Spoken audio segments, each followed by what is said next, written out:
Hey everyone, it's Motzi.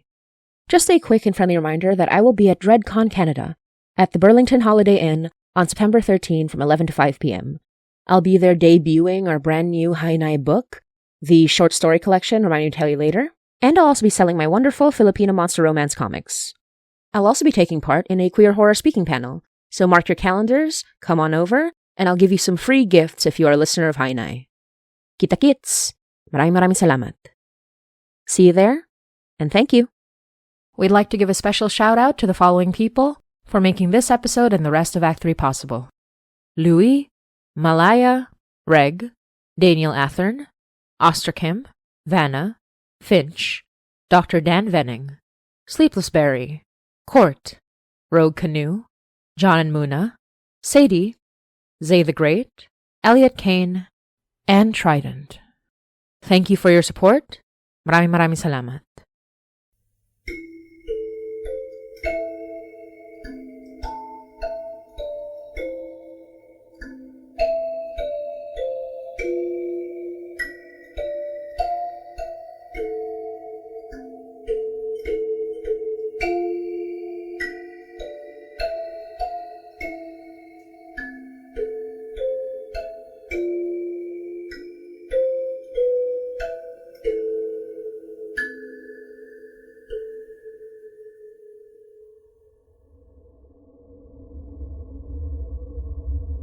You're listening to Hainay by Motzi Dapo.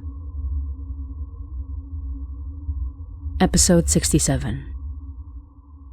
Tagapagtanggol.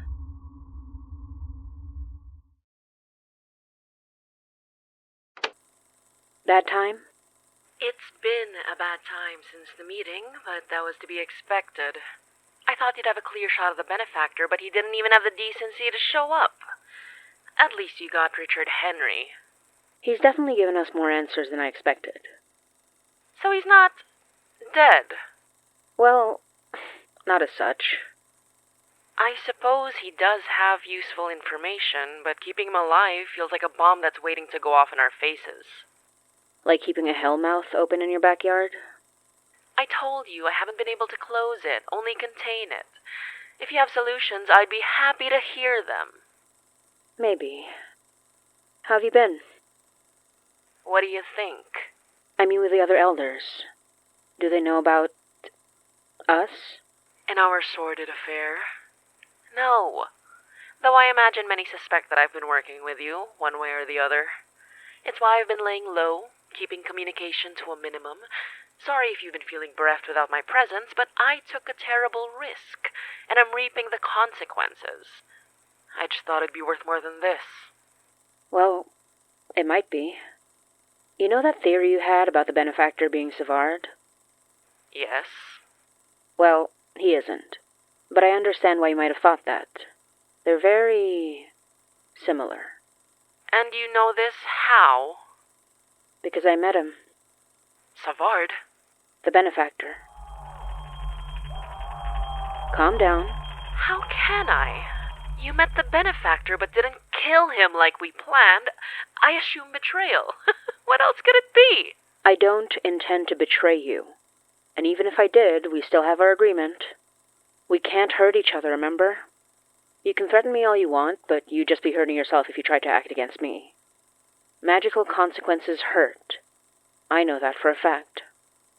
So I'm trapped, and my enemies are having friendly little chats behind my back.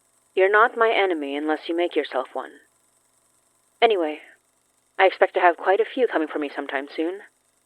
How in touch are you with the other elders since the meeting?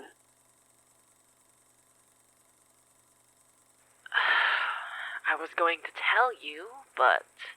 So you know that they're planning to come after me. I know it was talked about. And the only reason I know is because Vincent had the decency to tell me. Told me he wanted to check on me after I was accosted by the natural user that took my face. But I don't know what the plans really are. Only that they aren't too confident that the benefactor can protect them from you after his own right hand was snatched away from right under his nose. If I asked you who's involved... I can only give you a few names based on what Vincent told me. We've exchanged artifacts over the years, had our own deals. We're hardly friends, and I only trust him as far as I can throw him. But we have been mutually beneficial to each other, which is why he extended the courtesy of letting me in on the others' plans. However, he wasn't forthright with all the details. Probably thinks there's a risk he'll come right back and accost me and take my face. Again, or so they think. Anyway, you should be more careful. One elder is problem enough, but from what I gather, there are at least half a dozen involved. Maybe more. I'm not as unprepared as I used to be when it comes to elders, and I know more about them now thanks to the meeting, and other sources. I am concerned about a couple of them, though. Do you know about an elder that walks through dreams? Salai. An assassin and a powerful elder despite technically still being an apprentice. Everyone expects him to kill his master, but it hasn't happened yet. Whether he's biding his time or he enjoys keeping his tortured master alive for the hell of it. Who knows with that one? I'm pretty sure if he wanted to kill Manfred, he would have done it long ago. Nobody's on that man's side anymore. Well, nobody except the benefactor. Why do you think that is? Manfred was never anything special, but he did the benefactor a good turn. Betrayed another elder, one called Clarence Thompson, and led the benefactor to punish him. Not that he didn't deserve it, mind you. That man was a sadist. I have no illusions about the nature of our work, but even I don't have the stomach for what Thompson was doing to people in his basement. From what I understand, Manfred saw it firsthand. I even heard someone say he beat Thompson to death, at least temporarily. Ever since then, Manfred has been in the benefactor's good graces. Not that it helped him in the end. You saw him at the meeting. He's a shell of a man, paranoid and exhausted, looking like he's aged 50 years, even if he's as immortal as the rest of us. Probably doesn't help that his apprentice could literally kill him in his sleep. From what I understand, Salai tortures people with nightmares until they die of fright. Maybe he's been doing it to Manfred all this time, except Manfred is immortal, and all that fear just makes him wither away. Or maybe what he saw in Thompson's basement has haunted him ever since. Maybe. Salai is dangerous. If he's involved, if he acts against you, you're probably fucked. Unless you've got something for dreams, too. Thankfully, yes. If you need protection yourself, I can give you a few pointers. Sure. You seem so damn sure of yourself. Like you're not too concerned by a cadre of elders preparing for war. Why is that? It's not that I'm not concerned. Only that I've learned a lot since you last spoke, so I don't feel quite as out of my depth. But more than that, you know the long winter? Yes, that season or thing or place that Savard warned us about that makes our magic unreliable. Yes, well, I spoke to the Wahila of the mountain about it. That giant wolf that eats elder heads. And you somehow still have your head. She told me what she knew about the long winter from her perspective as one who's been around since before history itself. The best way I can describe it is that the long winter is like a sleeping god, or gods, brought together through violence and calamity. She called it a big one, and when it wakes, and its influence extends over the city, your elder magic is affected, for good or ill. Our magic, but not yours. The Wahila, it called me a little big one. You sure you don't want to betray me? As long as you don't betray me, Vanessa. Not while I have a functioning brain cell, Mari. Lord above, they don't know what they're getting into, do they? I mean, you could tell them. You did just say what would happen if I betrayed you, so no thanks. Good. That's good. So I still have your protection, then? As long as our pact holds. What if I need your help? Well, you've got my number. And you'll come when I call? Yes, I will. I promise.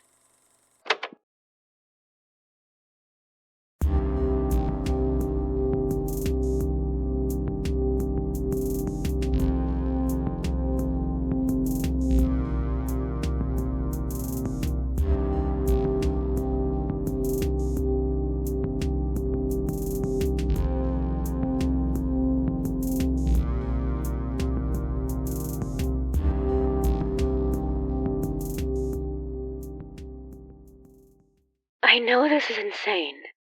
I know. I never wanted to tell anyone. Never thought I'd have to. But here we are. I used to call him the slimy guy. The smiley guy. The smiley, slimy guy. It was the funniest name I could think of when I was 7. Smiley, slimy, smiley, slimy. I mean, he was both. He smiled at me, with his skin covered in the sheen of sticky goop, translucent, almost shimmering when the light hit it just right. I thought it was funny for years. Thought that if I let him touch me, he'd goop me all up, make me sticky, and get me in trouble.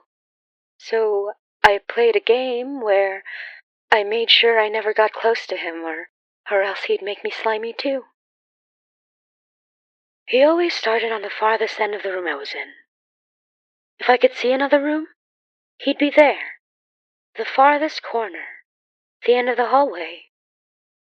And when the game was on, every time I looked away for 5 seconds, he'd get closer, smile at me with red stuff in his teeth. It was so silly, funny. When I described this to my mom, she said it was funny, and told me that's why I had to brush my teeth.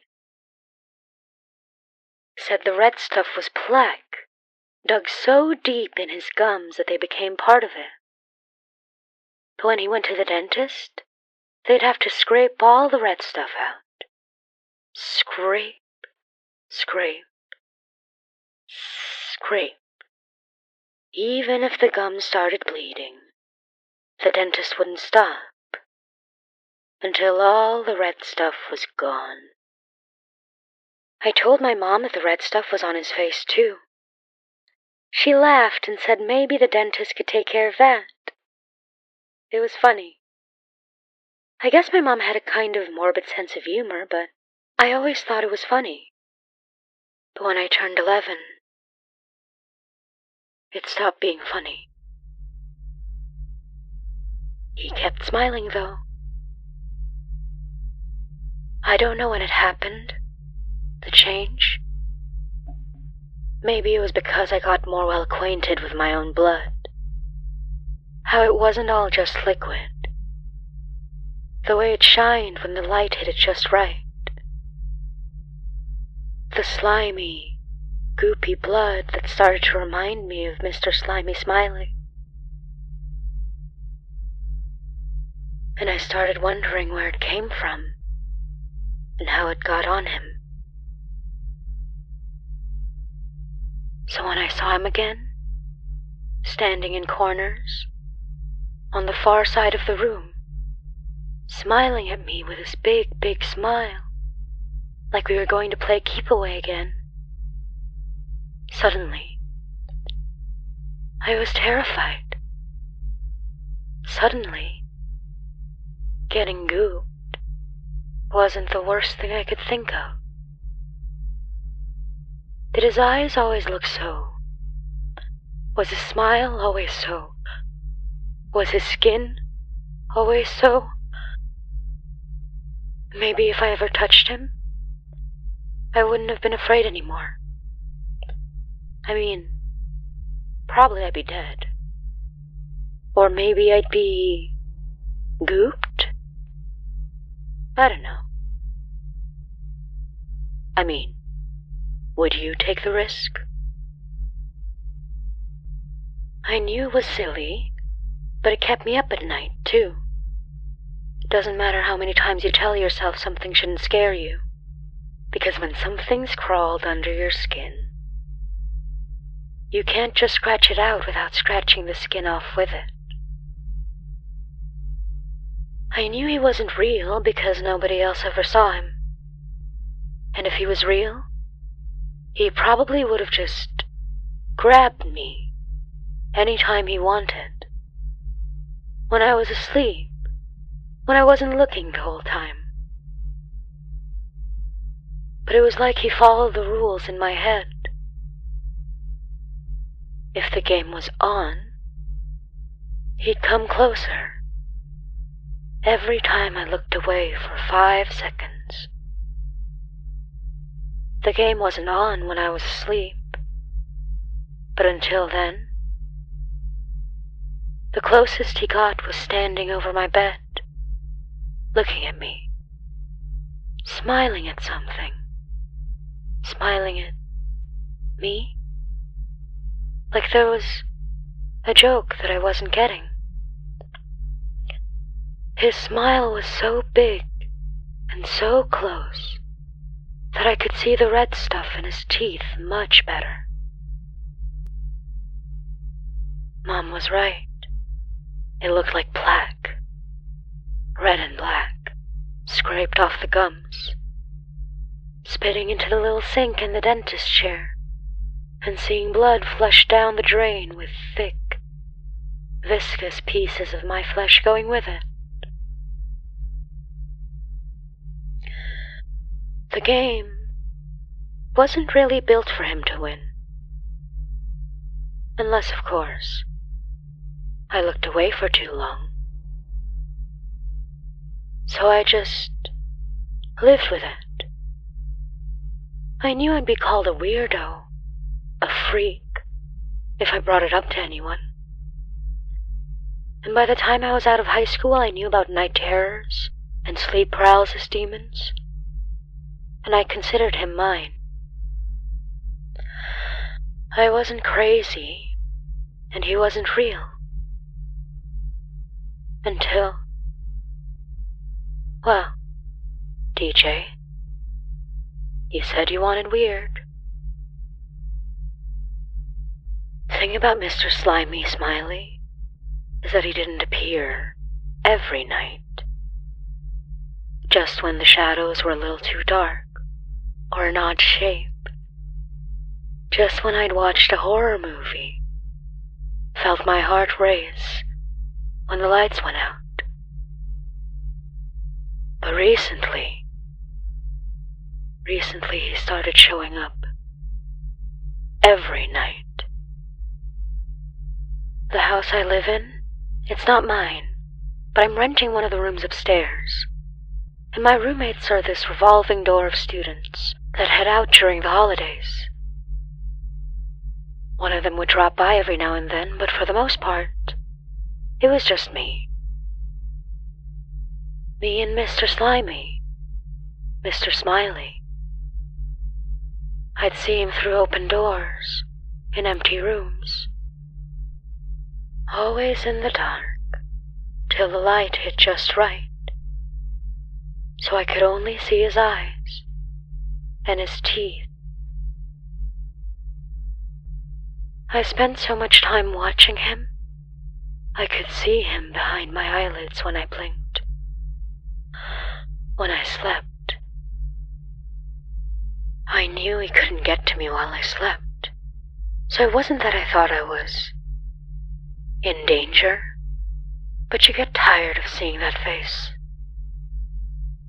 So I started going out more, partying more, took any excuse to go out with friends, stay late, exhaust myself, before I stumbled home and fell into bed, fell right asleep, didn't even notice Mr. Slimy in the corners. And it worked. I didn't have to explain myself, didn't have to tell my friends that all this party girl shit was me hiding from my creepy imaginary friend. But I spent so much time worrying about imaginary threats that I forgot to watch out for real ones.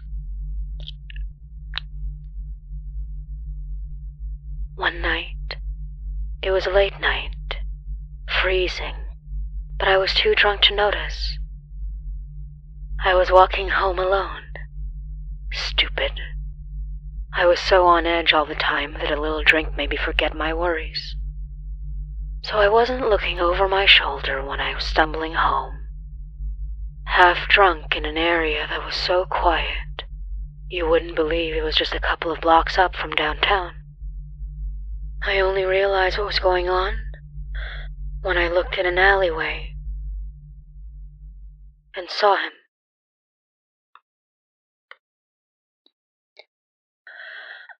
Mr. Smiley, Mr. Slimy. I was confused at first, not yet scared. Why was he here? The rules weren't. He wasn't supposed to be outside the house. And he wasn't supposed to start walking as soon as I spotted him. I never saw him move before. I wish I never did. His smile stayed exactly in place, upright, even as his body crumpled in a blink. He started swaying back and forth, fluid on his knees, like when a cat's about to pounce, when it wiggles its butt. The thought made me laugh out loud. Even when I was terrified out of my mind, Mr. Slimy Smiley was hilarious. That's why I made him up.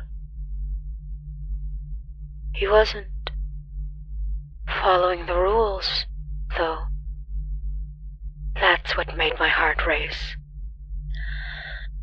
I moved away from the alleyway, walking faster and faster, listening in the silence. And I heard footsteps, walking fast, like mine, but they weren't coming from behind me in the alley. They were coming from in front of me. I looked up and I saw a man walking straight towards me.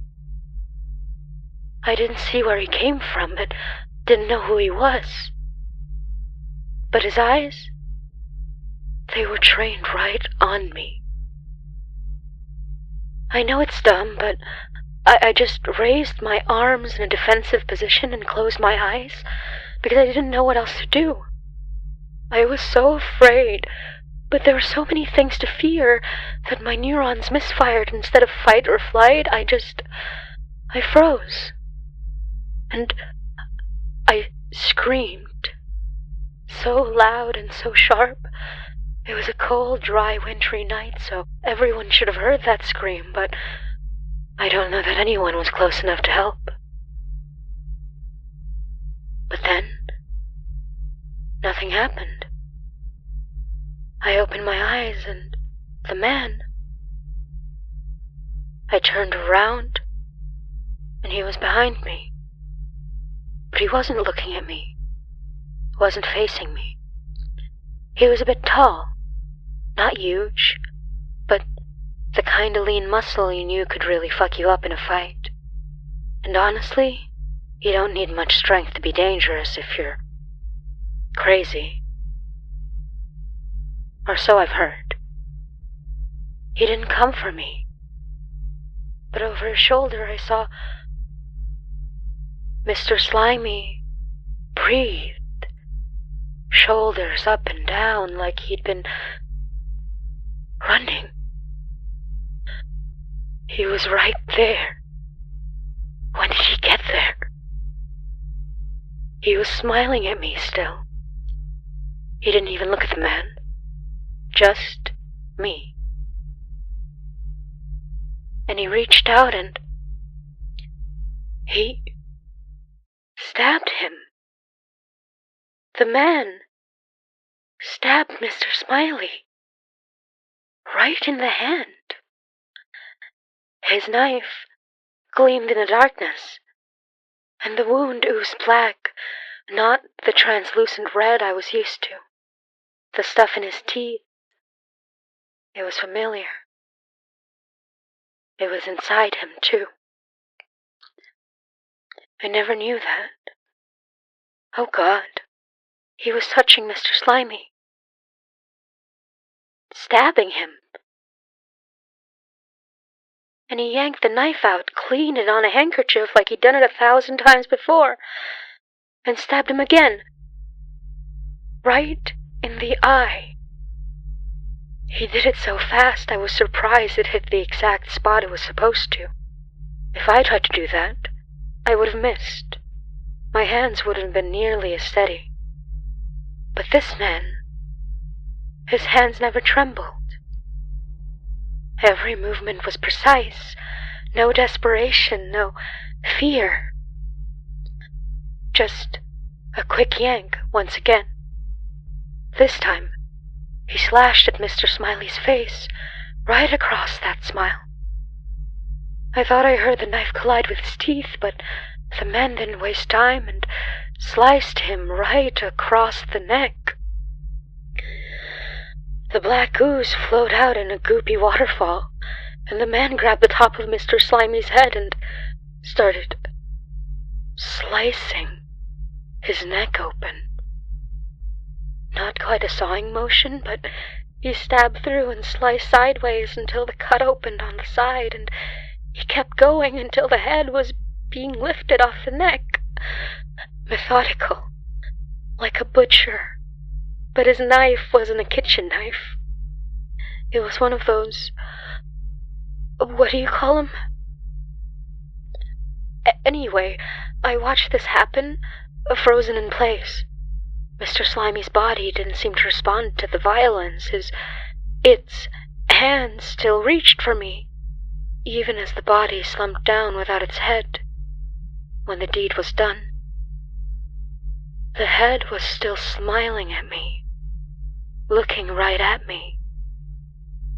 But it couldn't move now. Couldn't break the rules. Couldn't touch me anymore. The man turned around and looked at me too. He seemed calm, though his eyes were still as intense as they were before. I think maybe that's just how he looks, though. He asked if I was okay, and it sounded like he didn't really care, but he wanted me to answer anyway. So I said yes, as okay as I could be, after all that. And he nodded at me, cleaned his hands with his handkerchief, though it was probably impossible to clean everything that had spilled onto his arms and shirt. He was slimy now, I thought, and I started laughing. He didn't seem to mind, though I worried I looked crazy to the, murderer. He told me to go home. Didn't even say goodbye, really. But he left the body and took the head with him.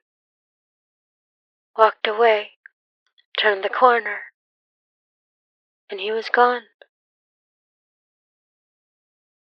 I didn't know what to think.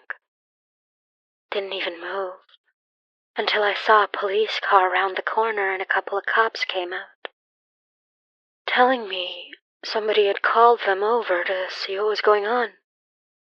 They asked me if I was in any distress. I looked down on the ground to point out what was in front of me, but there was nothing there. No body. Obviously. Why would there be? So I said I screamed because I thought I saw somebody chasing me, but it was a false alarm, and I was sorry to waste their time. They asked me if I wanted to ride home. I told them my place was close enough, but I appreciated it. And when I got home, even as I looked at the dark corners, the dark end of the hallway, the lonely house. He wasn't there. Mr. Slimy Smiley wasn't there anymore. I don't want to sound crazy, but when I went to bed that night, I had to wonder if that was a good thing.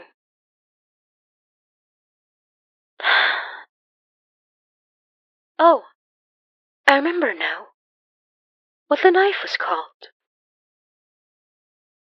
A butterfly knife.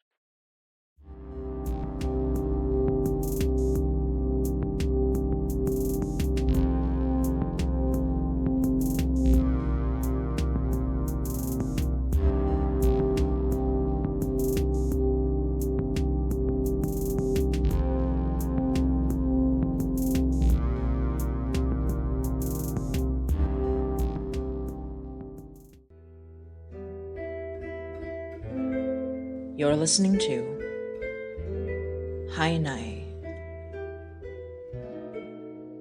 by Motsi Dapul.